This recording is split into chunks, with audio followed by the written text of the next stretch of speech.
Welcome to the Student Athlete Preparation Podcast, brought to you by Simply Faster, the industry's leading sports technology and coach education platform. Check out their products and their blog at simplyfaster.com. That's simplifaster.com. Today, I'm chopping it up with owner of XPE Sports and NFL Combine and movement specialist, Tony Villani. 2, 1, 3, 1, 2, 3. Let's go, line it up.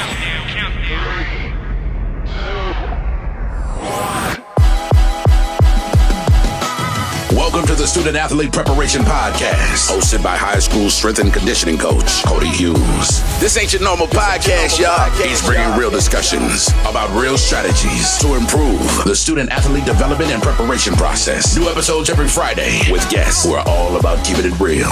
Here to warn you now, you might get your feelings hurt. The mics are on and the takes are hot. Enjoy this episode. Here's your host, Cody Hughes.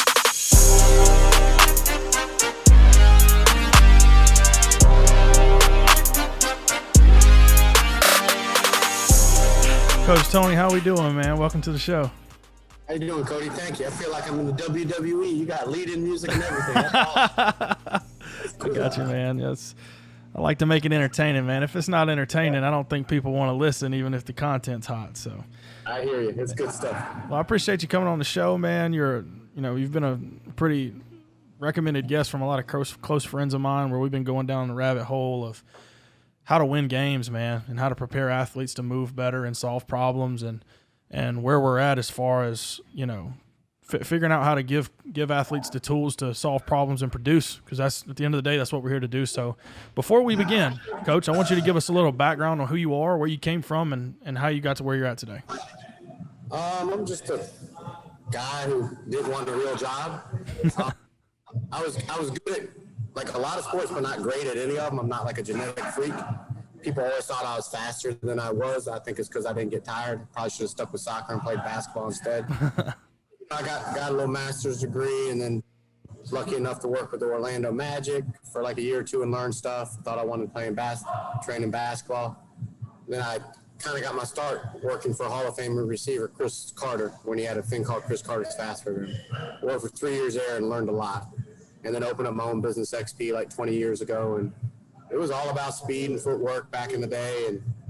And then I've seen that work. And we started getting great combine results, I think. And they started to be on TV so people could research who was training who was doing good. Yeah. That kind of exploded our combine business. And now we are known for the NFL combine business. Yeah. And marketing for it and getting good results. But I have found from the great players I've trained really over the last decade is that combine numbers are not where it's at. Yeah. Totally flipped how we train. Now, do we train combine numbers? Yes. Like, we need to get those combine numbers to pop off a sheet for a guy, and then we never train that type of stuff ever again in their career. Right. Started implementing the same system with high school kids too that we can get into. Gotcha. That makes sense. Well, man, well, talk to us a little bit about, the big hot topic on social media. You've become pretty popular on Twitter lately, and that's kind of how I found you, is just the topic of game speed. And, everybody has their own philosophies of what that means and how they go about training it. And it sounds to me like you found your solution just through trial and error, conversations you had, results you saw. I want to hear your process of, one, how you started to kind of find answers, right? And then two, how you're starting to develop and see these patterns over these 20 years of coaching. And like you said, you've got this curriculum you're coming out with that kind of principles and segments all this stuff to help us give these athletes these movements. So we're going to start from the beginning, chop it up of where all these ideas and things came from.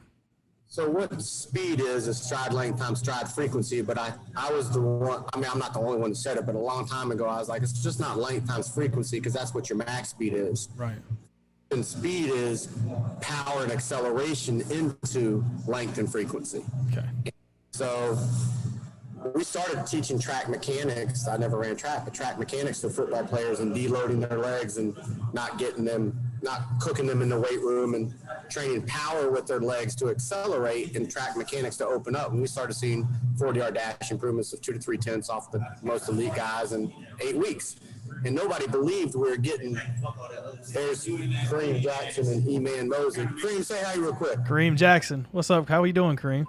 Good, how are you? You in here getting some work in? Yes, sir. Can you believe I'm doing I'm on a podcast circuit? Hey, did Kareem play at Alabama?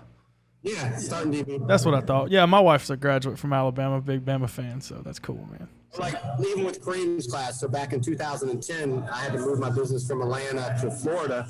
We literally had a piece of carpet turf down the middle of a gym. Yeah. Treadmills that worked and didn't work, and a Vertimax. And I was just like, I'm relocating a business from Atlanta and still got to get combine results. And we started just sequencing legs together, unplugged wood weights for driving, uphill for floating, and making sure we counterbalanced it with enough sled work on their weakness. So, it just worked on power into acceleration and opening up these guys' strides and doing it smartly and not overcooking their legs. And, they were getting faster. We were turning every 4.7 to a 4.4. And nobody believed it back then. Right. But we're seeing now, Cody, and all these coaches are seeing if you sequence your legs together correctly with your speed training, you can teach basic sprint mechanics and coincide it with good strength and power training, and you can improve people's 40s 2 to 3 tenths in 8 to 10 weeks. Yeah. I don't think anymore. I think that whole industry is caught up. Right. But what I found from that is the best guys we had that performed at Indy weren't the best players I was training every offseason. How about that? And everybody always says that, well, speed don't matter, speed don't matter. So, well, why are people drafting speed then? Right. And, that's the first scouts tell me, well, speed don't matter, speed don't. And then they call me, hey, Tony, you're training so-and-so. What's he going to run? I said, I thought you told me speed don't matter. I don't care if he's going to. How about that? And then they say, well, what's he going to run? I'm like, well, he's going to run between 4.42 and 4.52. Well, that's a big difference, Tony. I'm like, no, it's not. It's the same time, same guy. I don't know how he's going to hit his first 2 steps and how you're him with human error and what's he going to feel like that day. So I'm hoping he goes 4.45. If he hits it out of the park, he'll go 4.42. If he misses it a tad, he'll be 4.50. And I'm like, there's no difference in that time or athlete, but you guys tell me there's a difference. So they put all this stock in this number that has all these variables. Could be really good on one rep, good on not. Human error, how you time it, the day of the week, flip a coin, and they're allocating money based off these small times. Now it's just about TV. So once when the 40 event for NFL Network, and started seeing I'm training some good guys now, and they still have average 40, but they're great at other things. They're getting drafted. I think the NFL is looking past speed a lot more now, but it's still the sexy event. Right. And that's what I feel like training has gone back to, is the sexy event of not 40 anymore, but max speed. Yeah. Velocity happens after the 40, and that's the reason they don't test it for football, because they don't care what happens after the 40. So that's where I guess I'm getting attention, because I'm not saying max velocity is not needed, but I'm like, if we're saying 40 is not needed as a predictor to success, then max velocity is definitely not needed as the predictor to success. Yeah. While we do improve it, I want to make sure people are harnessing it and working on what really, really helps athletes. So, Coach Joe is on the Sowatowski has told me something, and I agree with him. Like, don't tell these high school kids not to train speed. I'm like, I'm not saying that, but speed and max velocity is like the base. It's like track mechanics. That's the base of speed and agility training. Just like we found out is the base of power. It's not at all. Right. And once when that base is developed, move on. Mm-hmm. We've tried to develop the past probably 8 years with these guys, and I picked their brains of what now? What can we work on? And we have found out just one step of separation. Instead of agility, like, how do we create or close one step? And that's all you need. Yeah. And people don't understand is it's not, it takes, somebody on Twitter posted it out there. God, I feel bad because I want to quote in Westchester or something track, and they're like, speed matters. I'll see you guys. I gotta get back. I'll see you. But I think Westchester Athletic posted speed matters. Look, a 4.4 is 1.6 yards ahead of a 4.6 after running 4 seconds in a straight line. Yeah. And I read it, I was like, that tells me speed does not matter, because it takes me 8 weeks to train a guy purely on speed and shut down his agility training and not work on injury prevention and peak him, and I can get him from 4.75 to 4.5 that in 8 weeks. It's not hard. It's easy. Right. But once that, I basically improved his ability to run in a straight line for 4 seconds by 1.6 yards. Wow. How about that? That's just not a good allocation of energy and time. Awful. Yeah. It's awful. I'm like, I can create 1.6 yards of separation on a million different drills. So that's what we started working on. So, like, we improve our guys' 40s if they train with us for the combine, and then we never work it again. Yeah. Come back to us in March, we work on acceleration and top speed mechanics, and when they go top speed mechanics but not opening up and just pushing into our speed, and they come back from their camps, they're like, Tony, I hit 22 miles an hour on the practice. I'm like, that's funny because all we've worked on is the first 3 to 5 steps. Like, yeah. So when we talk about that now what, right? Because that's kind of your big deal. It's like, all right, cool. You train Max V because like you've got this whole high school, there's this huge narrative out right now that if you just train miles an hour, which one, to me, the miles an hour number is nothing but to create an intent is what a lot of coaches see is that they get intent and effort out of their kids, which is a huge driver for a lot of high school coaches. But now what, right? Like you said, you get it down. I mean, that's insane. Like you spend 8 weeks to get 1.6 yards of separation at 40 yards of speed. When in the world does that happen in a game? That's a great result. Yeah, that's a great result. NFL or college coaches want to see, so you got to do it. But then it's like, now what? And when you improve that kid, when he's an elite athlete and you take him from 4.75 to 4.50, he comes back to you the next year, and if you time him, he's still in the 4.5s. He's never lost it because he's got the genetic capability now. He's got the power. He's got all that. It's built in, and he knows how to do it. You got to teach him once. But that guy, Kareem Jackson, went from like, I can't tell you what he pre-timed with. He'll kill me, but he's an Indy 4.40 hand, and he ended up being third the first round, second overall pick. Yeah. Second pick. And he did it for, I don't know who that's for. I'm sorry. Who's that for? I don't know. Ask up front. I'm sorry. Sorry about that. All good. I'm a pizza eater. I didn't order it though. But, so Kareem went got his 2.5 tenths off. Yeah. He can run 4.45 anytime we time him. So what am I going to do? Time it, retrain him, and get him down from 4.50 to 4.30? That's impossible. I can't keep improving you 2 tenths every offseason. Yeah. You get improvement and move on. And that's even with a high school kid. I think as a high school kid who's not done growing, you get that improvement in January and February. But he's going to come back to you in summer. You're not going to get the same 2 tenths improvement. Yeah. So you got to improve their ability to play. And then when they come back to you the sophomore year, their junior year, improve their max velocity and 40-yard speed, January, February. But now what? Improve their ability to play. That's where I want to get people to. And the best players I've ever trained, I'm going to name drop some because they taught me so much. And it's like Travis Kelce, Antoine Bolden, and Mark Ingram were in here the other day, and we were doing these flying 10 tests that everybody do. Cool. It's so perfect because all this is on video. So we put a linebacker bag at the 0 to 1 yard mark, and then at a flying 10. And so E-Man Mosley, who left the #1 graded DB workout his year, everything off the chart, 4.3 vertical explosion, shuttle, everything. He steps over that bag into the laser, and he still gets like a 1.61 10. I put him up in fast order. We had E-Man Mosley, we had Justin Simmons, the top safety, and then I did running back Mark Ingram. I did receiver Cortland Sutton. Then we did running back Mark Ingram, tight end Travis Kelce, DN Carl Lawson. So I said the time should get slower as we go down. E-Man goes 1.60. Then everybody else goes like 1.7s and 1.8s when they step over the bag into a 10-yard 10. And I said, guys, that's just what it is. If you don't push into your speed, that's what you look like when you change directions. Awful. Wow. Pop up or your feet come together, and I'm like, man, you didn't come out of that change of direction. That's what you look like. And you guys are all 1.7 and 1.8, okay? Yeah. But then Kelce went, and he stepped up over, and he gets 1.62. I'm like, that ain't right. Like, you're not supposed to be as fast as a DB. And Antoine goes, no, that's right. I said, why? He goes, Travis isn't. He goes, just watch. Have him do it again. So we have it all on video. Travis does it again. 1.61 again. I'm beating physics, Tony. You are, but you're just proving, like, you know how to run out of any position. That's what makes you you. Yeah. Okay, so now we just move that bag away, that linebacker bag away. Still set them up the same distance, but let them push through their first step instead of popping up. E-Man goes 1.60 down to 1.50. He improves 0.11 just off his first step. Yeah. And then everybody else goes from 1.7s to 1.8s down to 1.5s.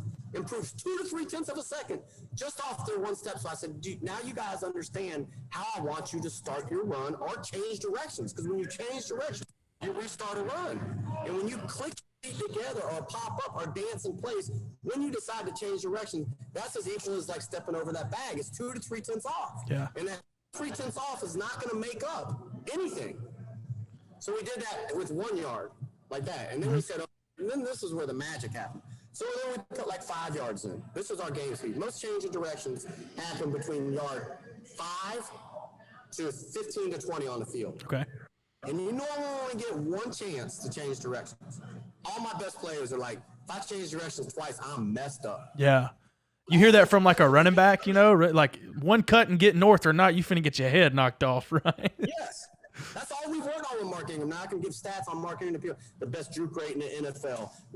Lowest no yards lost behind scrimmage. Best in history per rush. Most yards over expected rush. Like he only averages 12 carries a game, 3 carries a quarter. He's in year 11.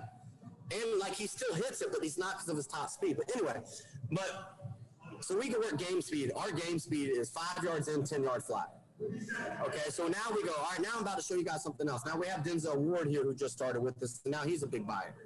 So I said, Denzel, like, now I want you guys to do this. Start with your feet together with a 5-yard run in. Don't fall into it and run as fast as you can through 15 yards. And then you put that number on the board. Okay? Then you say, okay, now get in a split stance.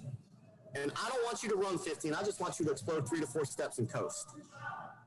They go 3 to 4 steps and coast. Hey, you were faster than starting with your feet together and running as fast as you can. And they can't believe it. I'm like, I'm not timing you. This laser's beeping twice, and it's timing you. And if you set up those first 3 steps correctly and then coast, it's as fast or faster than you start feet together and running all out. And they're like, okay. And I said, I'm about to freak you guys out again. Now I want you to hit those first 3 steps as hard as you can and hit the gas as hard as you can. And you know what? You may be faster, but not much. No way, I'm dead. And if guys get faster, they're lucky to get 3 or 4 hundredths faster. Yeah. 3 or 4 hundredths of a second is 1/3 of that clap. Yeah. So now you're telling me if I start with my feet together and run out, change directions like crap, or have no acceleration, I'm slower than if I just work on 3 steps and coast? Yes. Wow. I mean, if I go 3 steps and go as hard as I can, even if I'm faster, I'm this much faster? Yes. So now we say, okay, now we're about to teach you really about game speed. We did all this. So, like, in that phase, everybody was the same. We want our fast DBs to be, E-Man can get like 117, 116 at that phase, which is crazy because that means he's heading in at like 16 miles an hour and exiting like at 21 miles. He's averaging 17.6 miles an hour through 5 to 15 yards. Yeah. So if you're at 14 to 15, you're leaving it after 20. Yeah. Okay, so we want like our DBs to be like, just hit that number and see what your number is. And we wrote it up on a board, and I got the board back there, and it's all in the curriculum because I shot it all. Yep. And now we say, okay, now we want our DBs and skill positions to be 1.20 to 1.24, but be able to stop.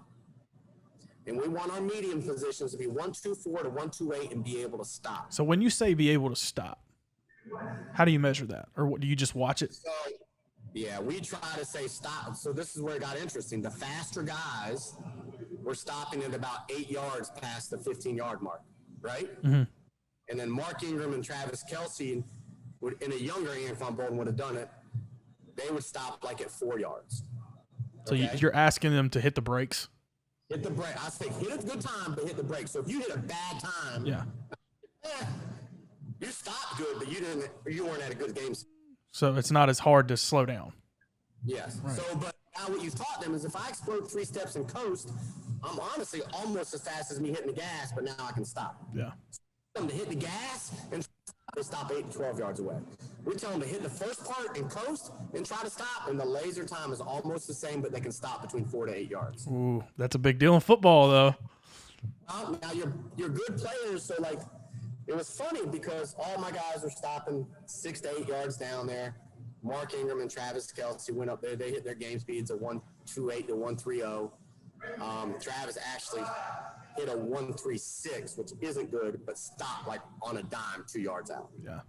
Past the laser.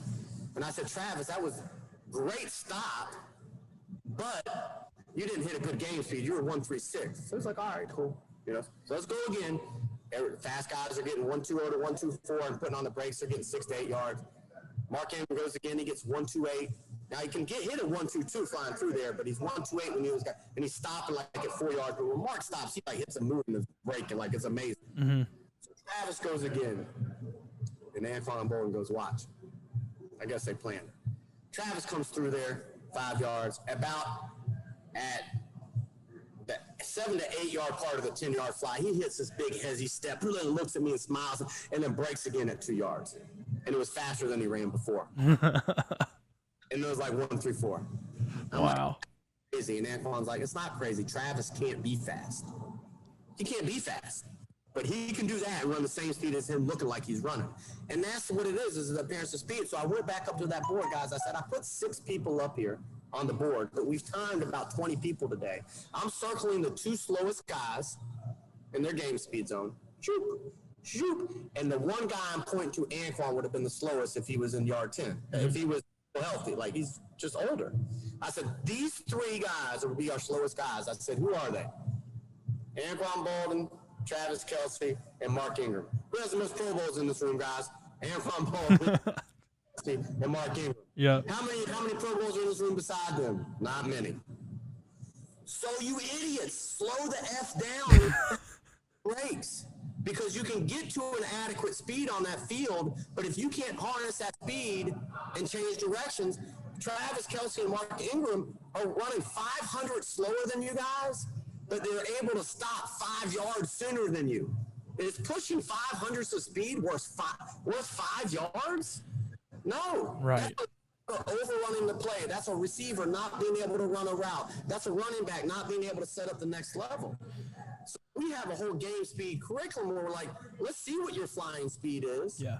But let's not write that on the board, like, not to be rude, these colleges are, and saying, oh, yeah, we're getting to this mile per hour. What mile per hour can you feel like you can get to and still stop? Yeah. It's a big deal. Because then, like you talk about all this time, you get all these results from that first step, right? Those first couple of steps. And then if you can stop, because I heard Lauren Landau say this all the time. I heard him speak and say, how fast can you get back to acceleration? Yes. So if you can stop and your first step's really good, and then you learn how to change direction, and you have the robustness to be able to handle those forces of deceleration and play many snaps, we got a productive player. The best receivers in the world.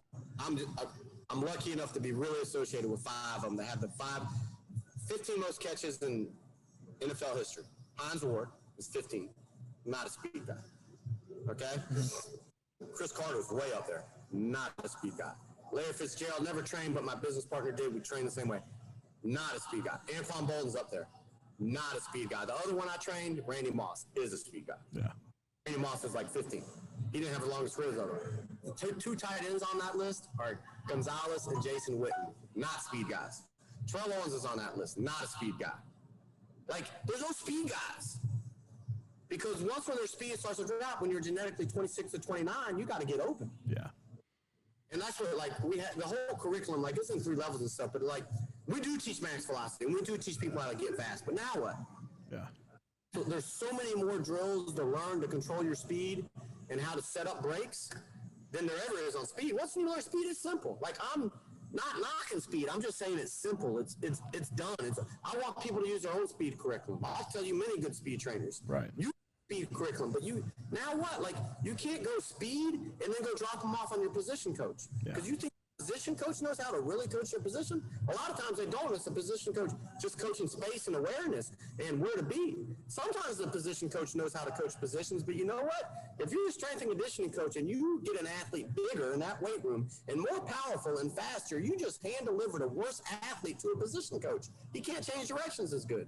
So we say, like, for every ounce of speed or power you do, you need 2 ounces of agility. Because if you do 1 ounce of speed and go 1 ounce of agility, you didn't make him better at agility. You just maybe counterbalance the speed. And it's harder to slow down than speed up. So you need 2 ounces of agility for every 1 ounce of speed to actually get an improvement in agility. Yeah.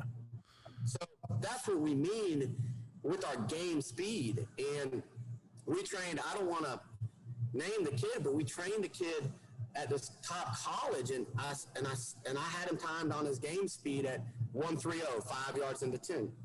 And his coach does the same test. And I'm like, look, I want you to hit it hard and hit it easy. And he's like 129 to 132. It doesn't matter what he hits.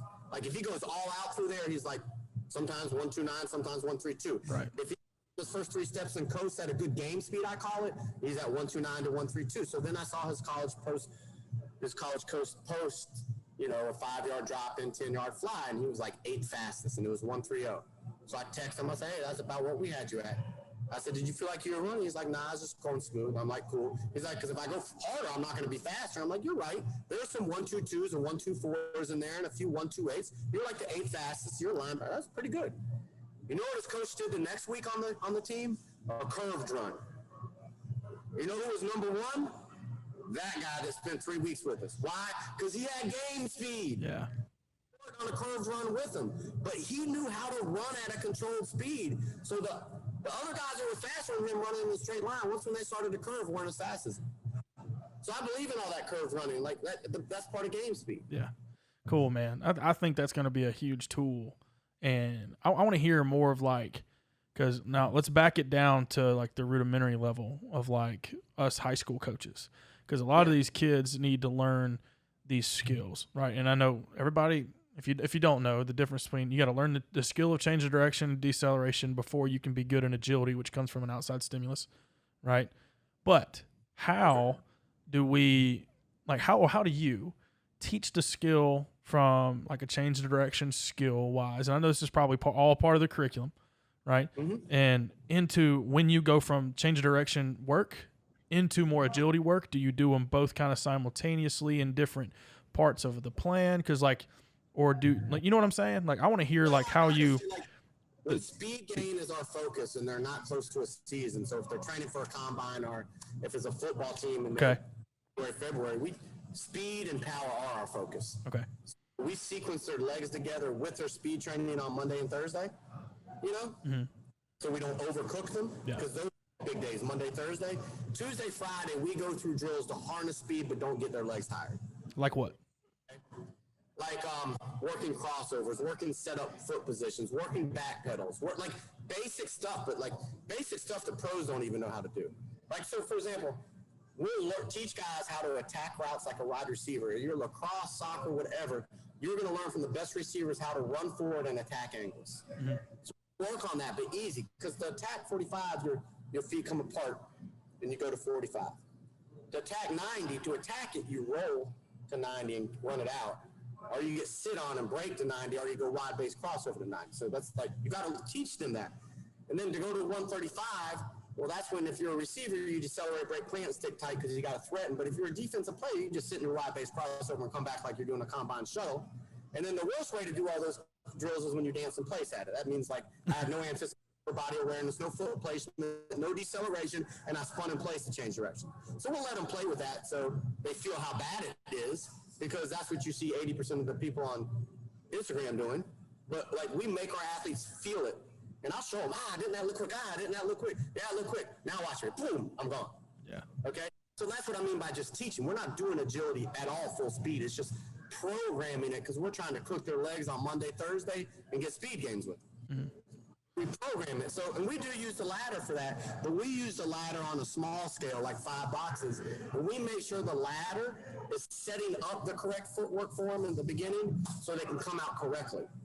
But still, because I don't care about the ladder drill, I care about the step of separation they create at the end of the ladder. Right. See, that's where I feel like a lot of coaches miss the boat, because you can't get it mixed up between. So, like, I tell coaches this: the difference between all the dancing, right? You're not separating, but some players aren't necessarily dancing; they are deceiving, like a receiver. They're going to deceive the DB into thinking, okay, once you've tactically deceived your opponent, now you separate, right? Don't get mixed up between the two.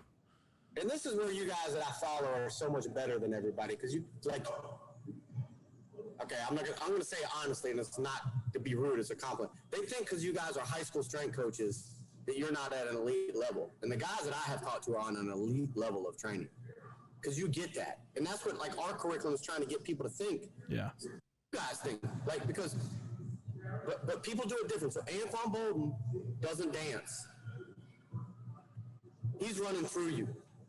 Okay? Right. Same with the DN. He doesn't dance. Most DNs don't dance to move you off your spot. They try to get a little left. So he's different. Now but they're doing that dance to move you off your spot so they can go to their route. Okay? Travis Kelce's going to dance, and Mark Ingram's going to dance. So sometimes we'll say, hey, we're getting to this 5-yard point, and we need to set up a 90-degree cut immediately. I want you to either show speed to it or dance to it. So now I can show speed to move you back, or I can dance to move you off your spot. So that's part of the curriculum. It's exactly what you said. Like, it all makes common sense. And it's not like because I'm with pros, I'm not doing anything magic. I'm taking these pros back down to the basics that they should have learned in high school and they haven't learned. And I'm like, you guys, I can teach an 8-year-old kid how to go through that ladder. I can teach a 12 to 16-year-old kid how to separate out that ladder. You guys get in that ladder and your feet just start dancing. You don't even know how to come out. So sometimes I say, like, I'm using the ladder to set up your feet correctly to come out correctly. Now, if I do a dance move in the ladder, which isn't a dance move, but I say, hey, I want you to come in the ladder. I'm setting them up incorrectly, but now you got to come out correctly. Now I'm using the ladder to set your feet incorrectly, but come out correctly. So our ladder, we do use, even though I say fast feet stink, I say fast feet with a purpose work and separation work, but we use the ladder. We just don't do dance drills in it. There's only 4 ladder drills we do: straight through, lateral, ickies, and in and out. That's it. But we come out of the ladder probably 8 different ways each direction on every ladder drill. So that's where we would coach them in body position while we're cooking their speed on Monday and Thursday. But then when we get them to the summer and we've improved their speed, now it's like, hey guys, now those Tuesday, Friday days are our focus. That's what Kareem Jackson said today. He said, Monday and Thursdays are cool, Tony, but I win on Tuesday, Fridays, our separation days. So then when we get them in the summer, if we've improved their speed, then on Monday we go straight ahead speed, but then we go angle training after that, 45, 90, 135, everybody running straight ahead. Because I don't care how much speed you build on Monday, you better be able to harness and change the shape. So we throw in agility on Monday.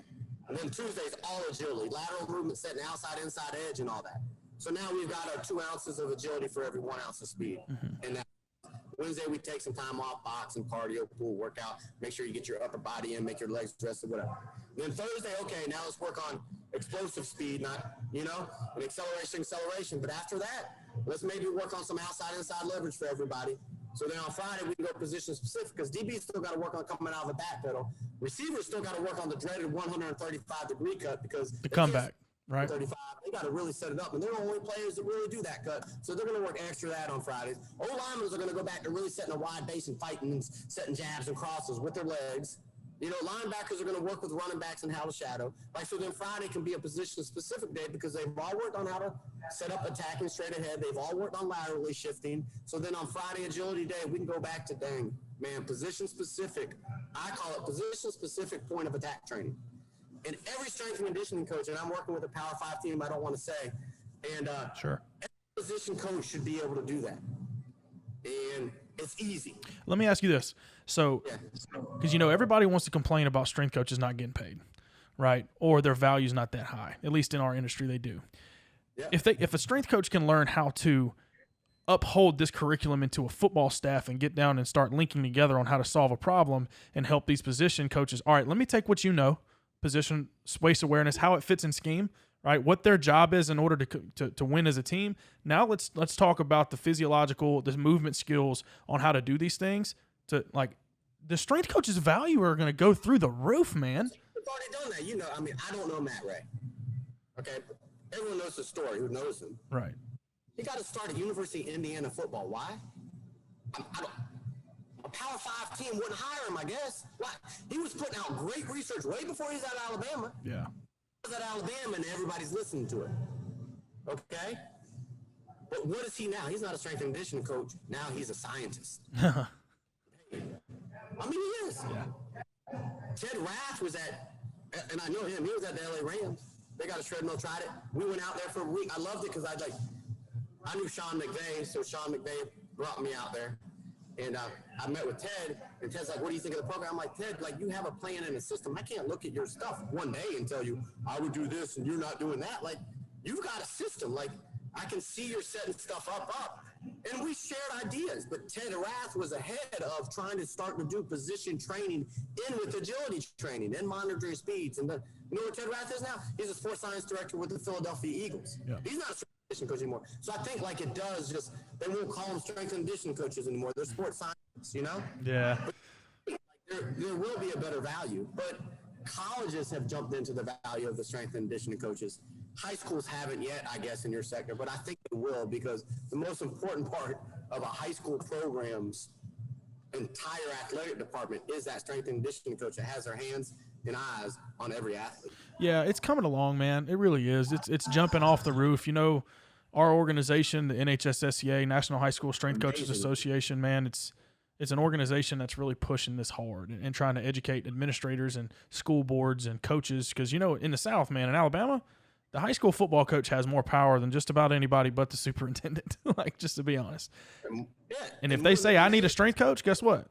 They make it happen. But that's how it is at colleges, too. I think it's going to filter down to high schools. I hope it does. I love high school kids. We train a lot of high school kids, but we do it with these same principles. We do improve their speed, but then we're like, all right, now what? So when they come back to us, it's easy. And it's a few of y'all's trainers are using the curriculum now, and they've convinced me I need to break it into more levels. So, because I have it in 3 levels, they're like, well, that's a lot of stuff. So I'm like done making levels. I'm ready to release it and go over and get more feedback on it. But it's just needed. Just this max velocity kick is great, and I'm not upset with it. But okay, so like we just went through that. So if you go 40, 20 to 40, and some guy hits a 180, 20 to 40, he's flying. That means he's at 22.7 miles an hour through there. Okay. Well, if he goes 185, he's still flying, but he's still going 22.2 miles an hour through there. So you tell me 0.05 of a second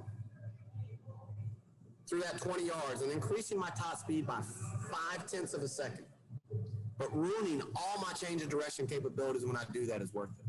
It's not worth it. Yeah. And that's why I'm trying to bring everybody back down to my athletes have told me, and I believe them, they want to be fast but not feel like they're running. So that's why I do believe in top-end mechanics, because if you can make a guy explode into smoothness, he still is at adequate speed, and he can play. Yeah. Jackson just said, hey, man, the Broncos get on me all the time. They monitor my miles per hour on my GPS practice. Like, Kareem, you never got over 12 miles an hour. He goes, if I go over 12 miles an hour, I'm chasing. If I didn't get over 12 miles, go check the film. I made all my plays. Wow. Because I didn't get over 12 miles an hour. And I'm like, and Anquan Bolton tells me the same thing. I'm like, I try to get our receivers to get to this game speed and then hit their routes. And I'm like, these guys need to be at 16, 18 miles an hour. Anquan's like, no, slower. I'm like, but they got to give it. He's like, they got to be slower. They got to give the appearance they're running, but they can't be running that fast, so they can't get out of their brakes in their acceleration brake plan. Like, acceleration, fake deceleration is really brake plan. But we teach out, like, and then Kareem, like, so Anquan's telling me slow guys down to 14 to 16 miles an hour. Kareem's saying he never gets over 12 miles an hour, and the Broncos are like, we need to spike your speed. Okay, I'll go run some sprints to get 18, 19, 20 miles an hour so my hamstring integrity is there. But once you see me run that fast on the field, I'm out of position. Like, they're all telling me, Revis told me, like, I want to play basketball as long as I can in my route. Once when I run, I'm done. Anquan's telling me, once when I feel like once when I have to run to my route to get a DB to move, I'm done. Once when the linebacker tells me, once when I run, I can't make a tackle. Once when Mark says, I only want to run once every 4 games, because that means I'm going 60 to 70 yards. They're all telling me they don't want to run. Wow. I'm trying to tell all these coaches, why are you making all these guys run so much? Prove their speed and do that like strength to power to speed with a lot of rest period, a lot of quality work, and improve their speed and get them in shape with agility.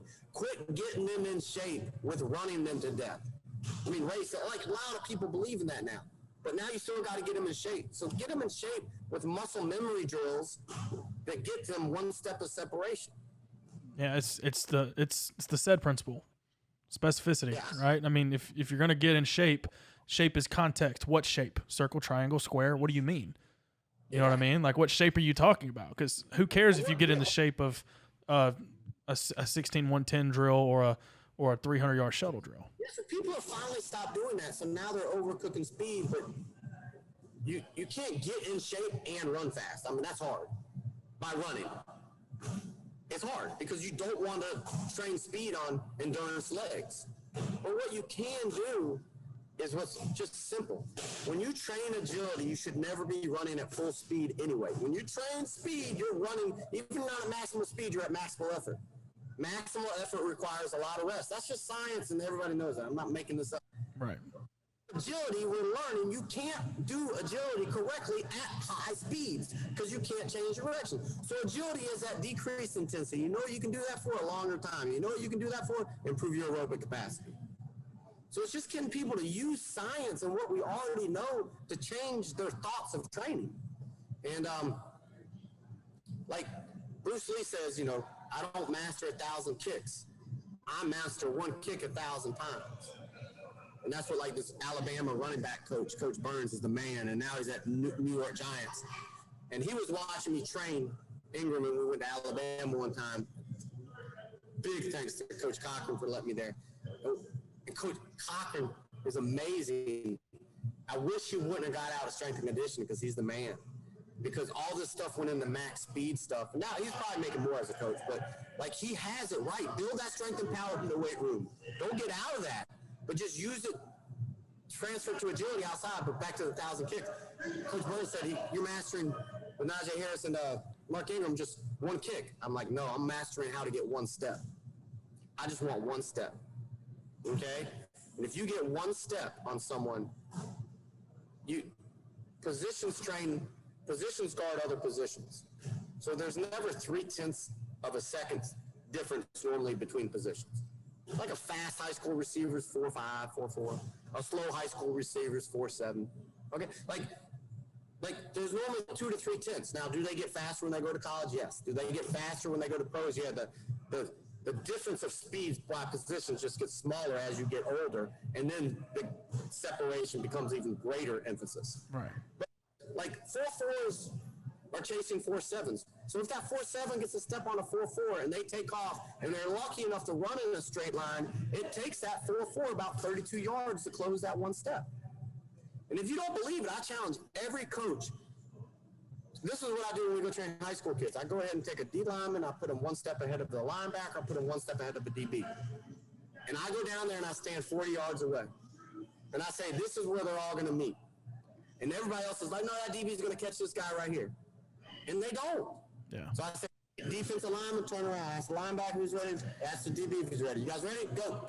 They take off. And 40 yards, they start to meet up with each other. Because there's like 2 to 3/10 of a difference between all those positions. So then I say, coach, you have it right. Make these guys study film. Because if they study film and their eyes see something before it happens, that's going to create a step much more than any speed training can. So I'm not saying don't train speed, because you need to have speed, but it takes too long once when you need to use it. So let's master a million different ways to get one step into acceleration, more than we're going to do a million days of speed training. Yeah, that's really, really good. I think that's where it's going to come down to being able to partner and create solutions with strength coaches. And, you know, high school coaches need to hear this too. I hope that they can arm themselves. And I know not all high school coaches have strength coaches, but like you said, position coaches need to be able to coach this stuff. And do the best position coaches in the world do this stuff already? Not really. Some do. So I took pieces of it from great receiver coaches, great DB coaches. Okay. Most of the time, position coaches are running them through drills. So what my goal is I'm not a position coach, but I'm going to teach you how to set up angles. So then I hire a great position coach and say, take the DBs. And I just watch. I ask the DB coach, how'd they look? They look great. Cool. Go back to what we're doing. Wow. Like, my guys constantly doing the same drill because it's going to get overdone by everybody else. So I call it like an immediate acceleration and point of attack training. And if we go through immediate acceleration into game speed and work on a point of attack, then we create separation. That's the game speed and separation curriculum. But like, for example, so I know the running back coach at South Carolina now. He's implementing the game speed and separation because he knows his conditioning coach isn't. But at another Power 5 school, I'm working all with the strength and conditioning staff because they're implementing. So there's a bridge, and in the web that you'll see, it's like, all right, you enter through max velocity here, and then you build around the web one way or another, and you exit through game speed and separation. But what you can't do is just do max velocity training, none of this stuff in the middle, and then go to your sport. Yeah. Someone in the middle, their position coach over here, or their strength coach is dropping them into max velocity. Someone needs to be responsible for what's working in the middle. And it can be a position coach or a strength and conditioning coach. So it just depends on the situation that the school is in, right? What's your structure? Yeah. What's your schedule? How many coaches do you, especially high school, right? Because that looks so different for every single high school. You know what I'm saying? Like it looks different for like our schedule. Like some coaches don't, some people don't have turf. They don't have the space to do things. They only have this amount of time. So, but this right here, this curriculum, to me, this little system will allow you to help you maximize your situation and make better decisions in preparation. Now what's crazy, and I know you're going to think I'm plugging it, but I am. If you have a 10-yard by 10-yard box of turf in a SHREDmill, you can do 100% of the stuff every pro athlete does. That's all we use when we're inside. Because the SHREDmill correlates with ground speeds. Directly correlates with heavy resistance, low hills, directly correlate with what speed you can get to between 7 to 10 yards. High hills, low resistances, directly correlate with what speed you hit between 20 to 30 yards. Okay? And when you improve those two speeds, you improve your ground speed. Now, we just proved that 3 steps of speed is all you need, because you're going to get to 14, 15 miles an hour in 3 steps. If you start to use track mechanics after that, you're climbing to 18, 19, which is already too fast compared to most of my players. The best to ever do it. So if you're in a 10-yard box, you can work on so many different change of direction patterns into 2 to 3 steps of speed. Because you can go first out, shift, come back out. Like, you don't need that much space to work on like game speed and point of attack training. Yeah. And that's what I want to help high school coaches do is, if you can train speed in the weight room, once when you learn how much agility stuff is truly out there and how much important agility stuff is needed, and you can train speed in the weight room, like imagine, it is a plug for a SHREDmill, but imagine bringing a hill, a sled, and a track into your weight room. So now when you're doing legs, you can work on speed and just go ahead and knock it out. So now when you go to the field, you don't have to run. We don't run on the field. Wow. We never run on the field. We work on position training on the field because we've hit enough running inside on the SHREDmill in the weight room. And it makes it so much easier to implement a whole curriculum that works. So you don't feel like you have to run when you go outside. And that's what a Power 5 team is doing now. And I have Zoom calls with them every week, and they did it. I said, dude, you need to wake up your team. Take a fast D lineman that runs a 4.7 or 8, and take your fastest DB. Give that D lineman 1 step. You know, so put the D lineman's heel at the 1-yard line and front foot at the 2-yard line, like he's in the split stance. And set up the DB front foot at the goal line, back foot behind it. So there's just 1 yard of separation. And tell everybody to go stand in a line where that DB catches him. And I said, I know what's going to happen. Everybody's going to go stand between yards 7 and 15. And I said, you just go ahead and go stand by yard 40. Okay? So this Power 5 strength coach did that. And I have this on a video with I time a guy at a 4.6 laser and a 5.3 laser. And we do this chase and race. And he catches them about 26 yards because there's 7/10 of a difference between their speed. So if you put 2 to 3/10 of a difference, not catching. So this Power 5 conference did it, and they couldn't catch it. Wow. They went like 35 yards. So now his whole team is bought in just off of seeing that. Damn, I need to get, and I hate the whole adage. I know a lot of people are, let's get 1% better every day. And if you said, I can't get 365% better in a year, that's impossible. I don't need to get 1% better every day. The changes we make are smaller than that. We're good if we get 0.1% better every day. But like that one smallness for that one step is all the difference you need. You just got to increase your toolbox of, well, how do I get that step? And I'm telling you right now, it's not with max speed. You can get it with max speed if you're running 40, 50, 60 meters. But if you're not running 40, 50, 60 meters, you got to increase your toolbox. So how am I going to get that step? Wow. See, that's where football's played. I mean, that's where basketball's played. That's where lacrosse is played. That's where soccer's played. I mean, all of it. Yeah. So we call it, like, we have a field sport curriculum, and we tell every field sport, soccer, lacrosse, and football. You're going to learn how to attack straight ahead like a receiver. You're going to learn how to shift off your inside-outside foot like the best running backs playing. And then you're going to learn, you don't learn as much DB stuff because you really just need to learn linebacker stuff because you don't really, no other sport's coming out of a back pedal but a DB. You know? So like all field sports, learn how to train like the best athletes in the world. So it's about attacking angles. And then court sports come down below and they do even less speed training because what's their sexy part? The vertical. So they do a lot more strength to power the vertical force.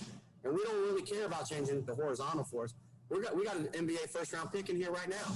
But we've taught him, bud, if you're a two guard, forward, kick, put your head down, hit the ground 5 times. If you push off that ground 5 times and drift, where are you? 20 yards down there before I can like really set up. Well, that's 60 feet. You're 2/3 down the court. Did you ever run? No, I just pushed off the ground. Great. You never run then. You never run on that basketball court. You push off that ground to get to your spot. So there's like, it's just force on the basketball court. Let me ask you this question, and I think you may enjoy this one. What do you think about the whole speed reserve narrative? I believe in it. I just don't think it's the best bang for the buck, and I just spoke about it today. So the speed reserve is if you improve your max velocity and your acceleration is going to increase, right? Right. I do agree with that, but I'd say like, let's say you spend a unit of 10 on max velocity.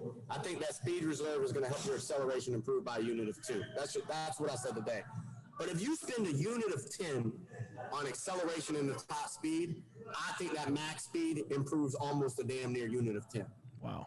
Whole mass times velocity. That's what Brendan Thompson was saying last night. And Les Spellman's a great guy. And like I've known this for years. Like Matt Gates just talked to me today. He said, well, is there a study out there that's all these 40s and max speeds are improving without ever working acceleration? I said, yeah, us. I said, when do we ever run guys past 25 yards in our combine training?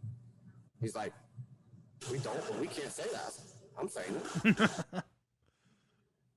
I don't care. Like, we improve their acceleration and deload their legs and let them run 40 when their legs are fresh.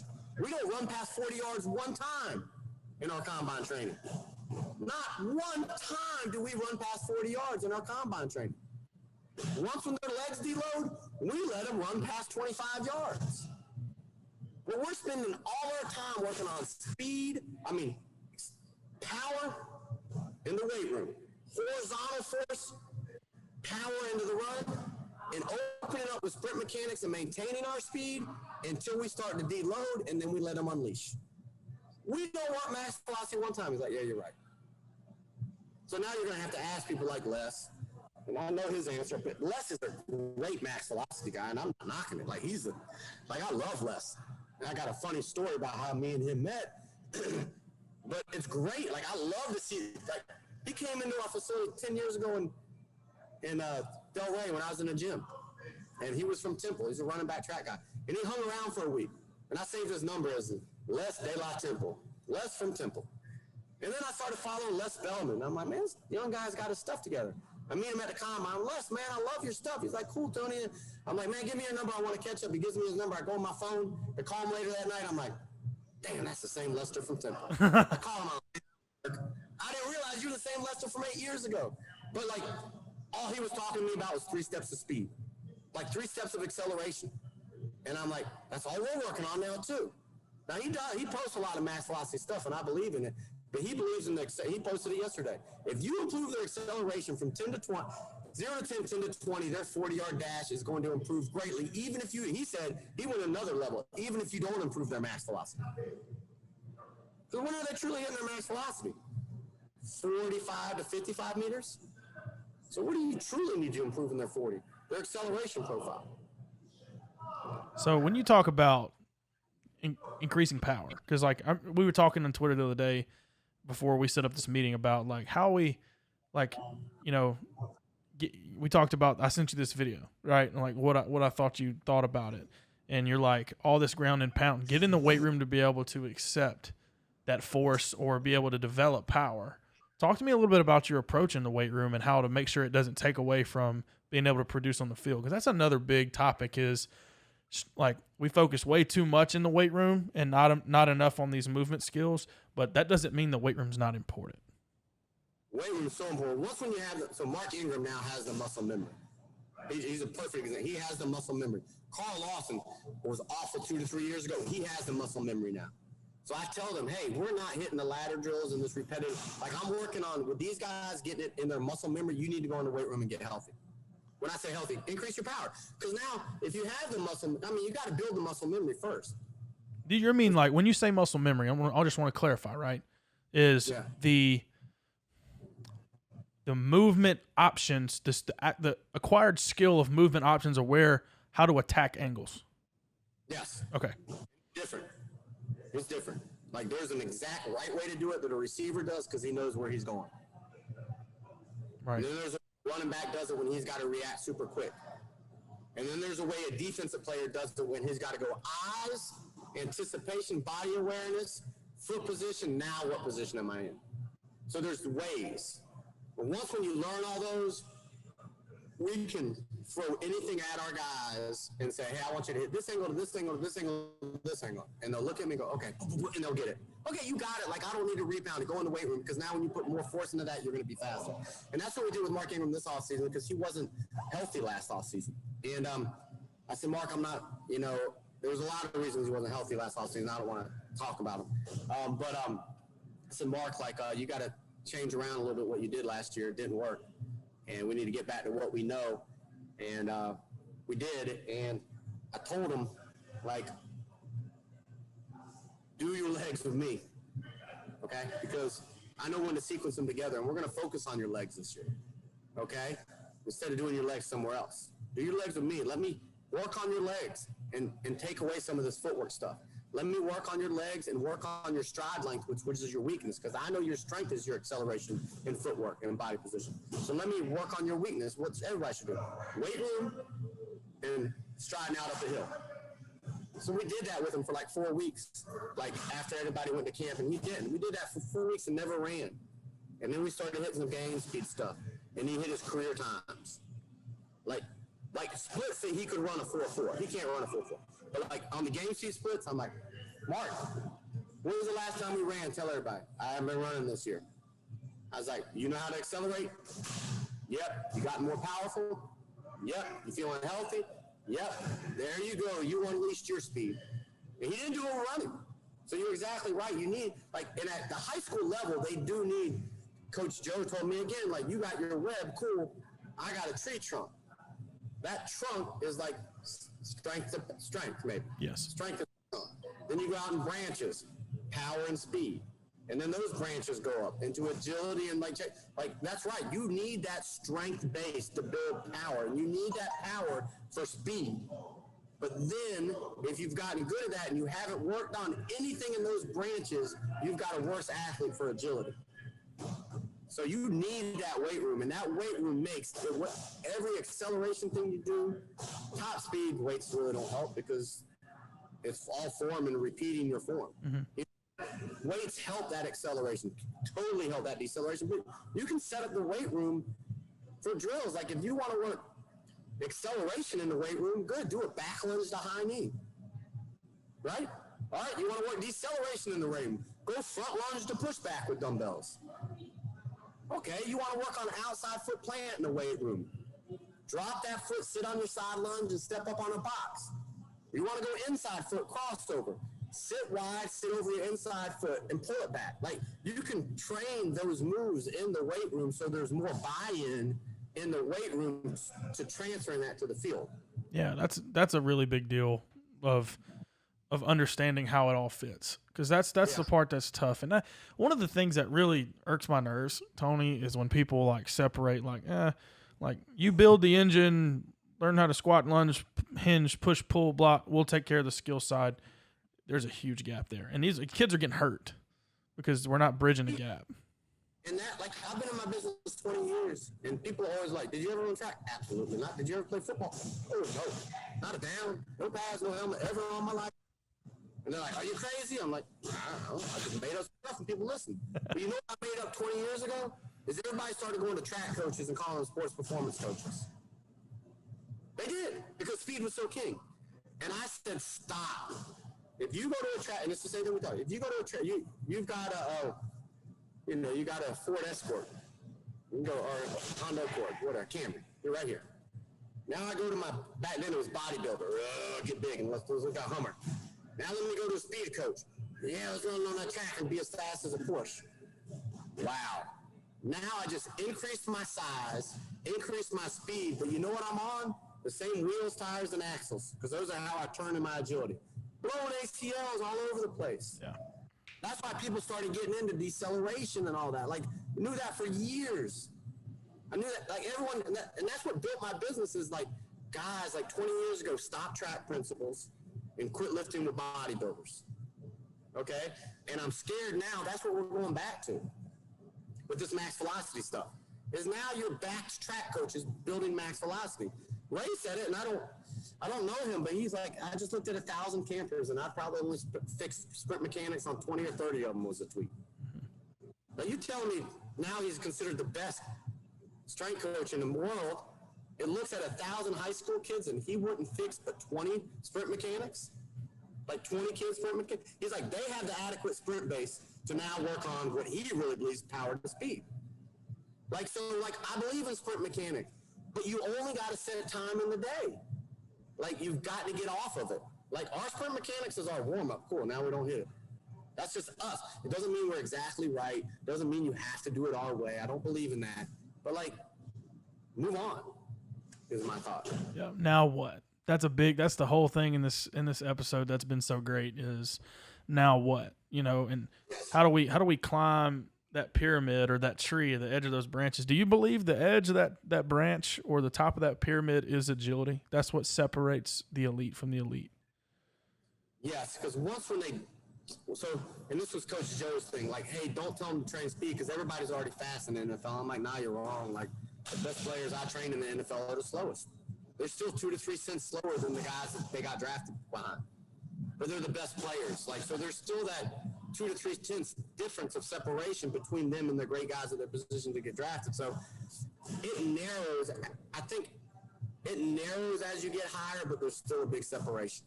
You know, like I do, like middle school. I mean, we just had an 8-year-old kid in here training, and his dad's like, "So we'll make the NFL." I'm like, "Tell him to go play sports, man. Come on, tell him to go play sports." It's like, don't talk to me until he hits puberty. Does he need to be doing vertimax? No. Does he need a SHREDmill? No. Go play sports. So it's like, play multiple sports. Then, hey, in 8th grade, middle school, learn how to lift, learn how to sprint, and learn how to do basic footwork and agility. Now you're in high school, learn game speed, learn some separation, and learn how to do your position. Now that's going to get you to college. Now in college, you got to take it to another level. Now your humbleness, your work ethic, and all that comes into effect. Colleges will still take you for that size to speed ratio, you know? But what makes you great is if you have that size to speed ratio, how you add in all this other stuff. And that's why I studied from the greats. Like when I get great guys here, I mean, shoot, they paid me to train them, but I learned from them. I'm telling them all their secrets. We give a cheat code to a DB, and then we tell, all right, now receivers, we just made your job hard. Now you better come out of that break right because he knows the cheat code. And Anquan's like, well, I don't care. If I come out of my break right, I'm one step ahead of him anyway, so he can't match me. And you're right, because he's reacting to you. That's why you always get open. And it's just a cheat code, and they go back and forth, and then you learn it's just a game of cat and mouse. Who wants space or who doesn't want it? It's like jiu-jitsu or boxing. Who wants it and who doesn't want it? I'm telling you right now, Anquan Bolden does not want space. Chris Carter said the same. He does not. He wants the DB on him. Why? Because they're so good at point of attack, they know they're getting away from you. And that's weird for people to hear. What do you mean? Those receivers want the DB on him? Yeah, because they know they're going to separate better. And it's weird. Revis wants to play basketball against Anquan Bolden while he's running around. As long as he can. Because if he doesn't come out of his basketball base, he can change directions the multitude of ways that we learn. Anquan Bolden and Travis Kelce are telling me, and they just showed me that they're the slowest ones in this room when they got to change directions. They've also made the most Pro Bowls in the whole world. So they keep telling me more and more and more it's not about speed, Tony. And I finally listened like 3 to 5 years ago and started constructing the curriculum like, we're fast enough, now what? That's to wrap this up, because, man, that's like drinking water from a fire hose, which as soon as this is released, I'm on it. I can promise you that. I urge every coach to get on this and learn about this. This is important stuff that let's try to wrap all this up. You know what I'm saying? Like, train speed, it's important. Like, you need to be fast, right? You also need the hamstring integrity, which is important, right? Yes. So let's not say it's not, right? 2 big keys, right? But you can only go as fast as you can slow down and change direction. You need change direction skills to be able to get that separation, right? And then you need to get in the weight room and get to where you're strong enough and create enough force or slow down enough force that is only going to accentuate all those skills on the field. Does that sound about right? Agreed, and I think people should start, and I'm going to use other people's weight curriculum. I swear, like, y'all's weight curriculums are more advanced than what I did and get those gains. I promise you. But, like, I think you can start, and I think people are already doing it, stressing agility now in the weight room prescription as much as people prescribe speed in the weight room. And when you can start doing that, things will change. You know, you'll start to see your kids just explode out of change of direction. And that's playing fast. That's everybody's like, he didn't time fast, but he plays fast. Yeah, you dummy. Because he doesn't run fast enough to get out of control. So he's always recognizing that at the play. That's what he means. He plays fast, but doesn't time fast. Yeah, dummy, he's slow, so he can change directions good. Yeah, that's a good point. You know, because I had a kid that just came off an ACL reconstruction, and we just got done. He's stronger than he's ever been, and we really focused on. I don't have a lot of the skills. I just thought, okay, he's a middle linebacker. What does he do? Okay, shadows, mirrors, lateral, stick your foot in the ground. Okay, how do we change directions 45 degrees, 90 degrees? Yep. How do we do all this? And now coaches are like, yo, he looks like a way better than he is. We're running 10-yard flies. I don't know. Even on our team, he's like 12, 14, but guarantee you he's our leading tackler. Guarantee it. Dude's a good player. So that just goes to tell you and repeat that speed is important, but it's not the biggest predictor of success. You want one more story or not? Yeah, I do. I want all of it. Because this is why. So Revis trained with us 1 year, and this was like 3 years ago. And I don't claim Revis as a client really, but he did give me credit for like getting back in the league as last year. So like, and he opened up my eyes because he was doing some stuff wrong, and I was kind of fixing them. And I'm like, shit, like I'm fixing Revis. Like, can't do that. Like I said, Anquan, like Mark Ingram, go tell Revis, like, I'm not just pointing him out, he's doing it wrong in front of 20 people, because I don't want him to think like I'm trying to prove a point that he's doing it. And he came up to me and said, nah, man. He's like, you're right. Like, I'm doing that drill wrong. That's why I'm here. I'm like, kind of gave me confidence, but then I started like learning from him. Okay, so we had these lights. They went out of business. I wish they didn't. But there's a strip of lights on the floor, and you could set them to come out at 14 miles an hour, 16 miles an hour, 18 miles an hour, 20 miles, whatever. And they were like 40 yards long. I just told the lady, send me a 20-yard strip. That's all I care about. So we would sometimes give guys like 20-yard build-ins, and then when they'd go through a laser, it would shoot out at 20 miles an hour, 21 miles an hour, and just be a good way for them to feel. So when we were training combine guys, don't overcook your legs. Don't try to push past this, okay? And then we'd do acceleration training with them. This is what was crazy. So you'd have these lights like on a strip from here to here, this 20 yards, right? Okay? And you'd put a guy in the sprint stance right here. And we'd only send the lights out at 14 miles an hour. Just 14. So I'd say, right when you move, just like a hand start, I'm going to start the lights. Okay? And you could catch that 14 miles an hour at about 8 to 12 yards. Because it took our guys 3 steps to get to 14, but that thing started at 14. And then by the time they get 16, they catch it.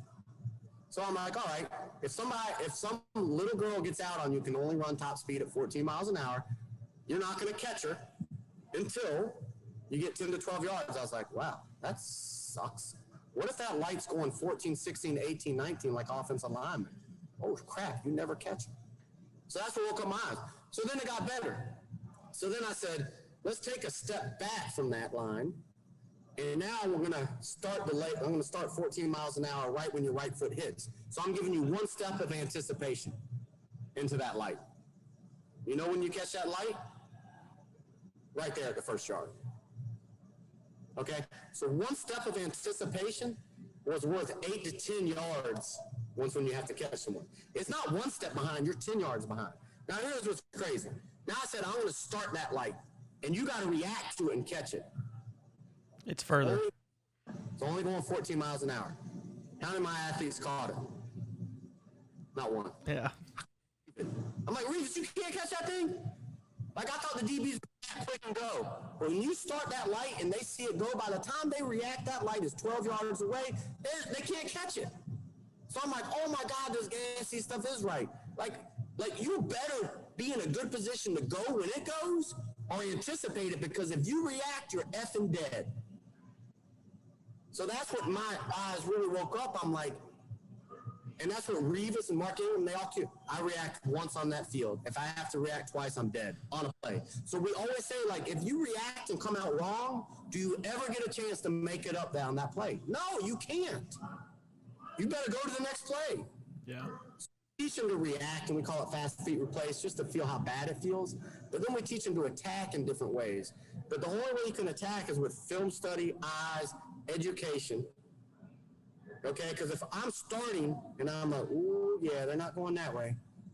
Let me just shift my feet over here. Let me shift. Oh, yeah, it's coming. And I go. That is worth, that linebacker that does that and runs a 4.8 is better than that linebacker who sits right here and is going like this and then drop step. Like that scenario is worth 4 steps. And this is what coaches like to hear it, because film study, and when they tell you to get right here versus here, like Saban yelled at his DBs, don't line up on this side of the hash mark, it's this side of the hash mark. Coach, I'm going to make it up. No, you're not. You need to be on the right side of the hash mark. Left side of the hash mark. Like Saban kind of knows, but he doesn't know. If you set up 1 yard off in his system, he benches you. But if you start the run to get to where you need to be 1 yard off, it takes you 25 to 30 yards to make that up. Wow. People don't understand, 1 yard. If both people are moving, takes they don't stand still. And that's what people don't understand. Denzel Ward was perfect. I had Denzel Ward chase a 4.7 tight end. And Denzel, couldn't catch. Denzel's verified 4.3, top 25. He's great. Took him 35 yards to catch a 4.7 tight end. So now he's like, I get it. You know? Yeah. That seems like a simple way that you can get buy-in too. Like, all right, line up here, ready, go. Oh, how long did that take? If you just give, I tell you, the first level of our game speed curriculum is just a folder where I time an O lineman who's 320 pounds at 5'3", and I just show it to you. Beep, beep. Okay, cool. And then I time a fast trainer I have at 4.63 that day is a 4.5 guy that doesn't train. See, he's 4.63, cool. He's 190. This guy's 330. There's 0.7 of a difference. Go ahead, big man. Take a step on him. Go ahead, 4.6, get behind him. And I tell the camera, this is what's going to happen. 5'3" takes off. 4.6 goes right after him. Takes him 27 yards to catch. And I'm like, when is a 4.6 ever chasing a 5'3"? And you're talking football too. You're not just catching a guy. You're making a tackle or having to make a play on a ball. So if that 5'3" just shifted a little bit at 20 yards, there goes another 4 yards of separation. I would be ready to argue that DK Metcalf made his famous play of chasing down Buda Baker because of acceleration a lot more than top speed, and this is why.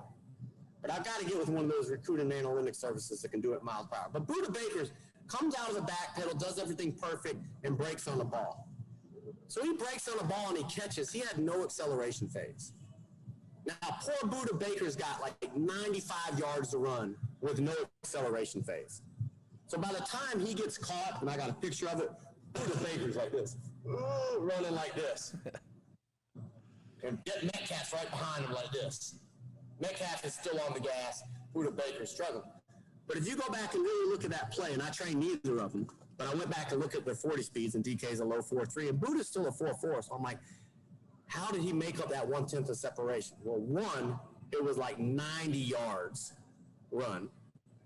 And two, go back and look. Buda Baker has no acceleration phase. When DK Metcalf sees he's got to run, he puts his head down like a track guy and accelerates for at least 25 yards. And he hits. So why didn't Baker have an acceleration phase? Was he already running, caught the ball? Yeah, how can you you can't downshift? Yeah. You're just already there, right? You're already there. He's probably intercepted that ball at 16 miles an hour, if he's lucky. And now he's struggling to get a 20, but he didn't get it into 16. Yeah. Yeah. So it's like starting a car in third gear. It takes me a long time. Now let me find fourth.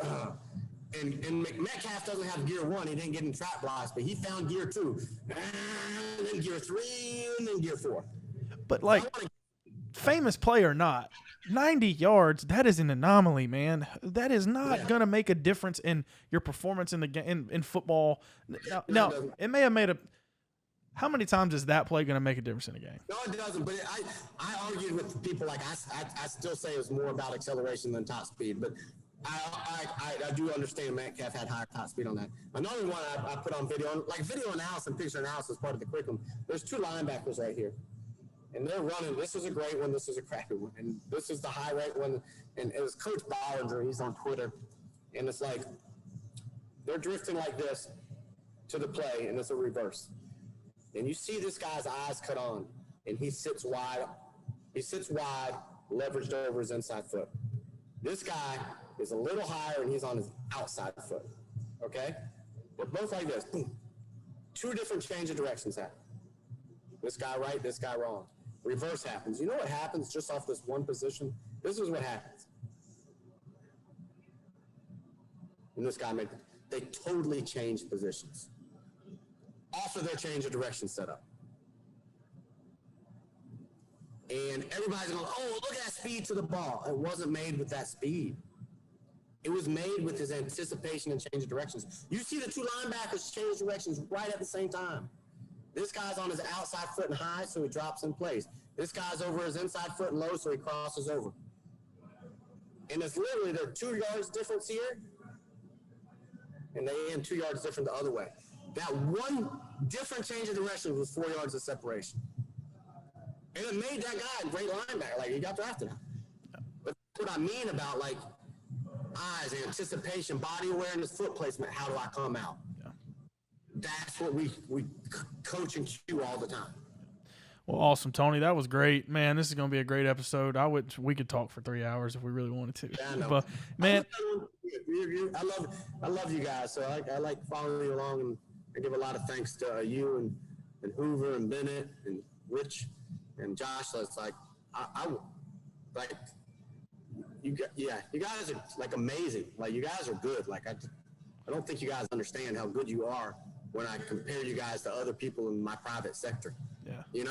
So. Well, we appreciate that, man, a lot. You know, we're just trying to put out great value. That's the whole point of me even doing this podcast, is to help people. Yeah. You know, help other coaches help kids, and I hope we can maximize as many kids' potential as possible. So we'll appreciate you, Tony. You know, like you said, you haven't been on many podcasts. You've been nose down grinding, doing your thing for many years. And if anybody wants to reach out and have a conversation with you, what's the best way to get in touch with you?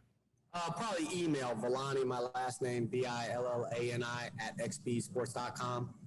I still check my email more than my social media accounts.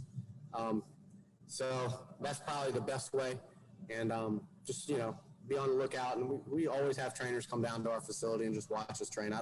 It's an open door policy. I just want to help people too. So awesome. Well, give us before we let you go here on the podcast. Give us an update on this curriculum. Like, when's it going to be released? Like, how can people access it? So this week, with the people I already have the email list to as SHREDmill owners, I'm releasing some free content. And if people say like that free content, I'm giving them like a $99 money back guarantee on like the first level. And if they want their money back after that, I'll give it to them. And then if they want the whole kit and caboodle, which is probably takes 6 months to get through, it's going to be a highly discounted price before we really go public with it. And then I want to follow that up with Zoom calls for like 6 to 8 weeks for every coach that gets it done on the intro level. There'll be a Zoom call like every week. Many coaches can participate. They can ask questions so I can answer them, record it, send it out. And I want like people to spend time like learning the curriculum and give me feedback, because I've learned a lot from other coaches trying to implement it. And when they show me videos of their kids and their top athletes, I'm like, yeah, they need it. But that's how I try to tell them, like, don't worry about it. That's what a lot of the college athletes look like when they come to us out of college. They can't control their speed, and they don't know how to change direction. So don't worry about it. It's just got to be rep for like an off season. They'll go through an off season, and then you'll watch that kid come back through it again the second off season, and it's just like they go the second time through your strength to power curriculum. They look like a different person. Awesome. Cool. We'll be on the lookout for that. That's going to be a game-changing resource. I hope you guys can get in on that. I know I definitely am, to help our kids get better. Well, Tony, man, I appreciate your time. I know your time's valuable, just like all of ours is, and appreciate you taking the time to school us up a little bit. All right, man. I appreciate you, Cody. You guys have a good day, everyone. Thanks, man.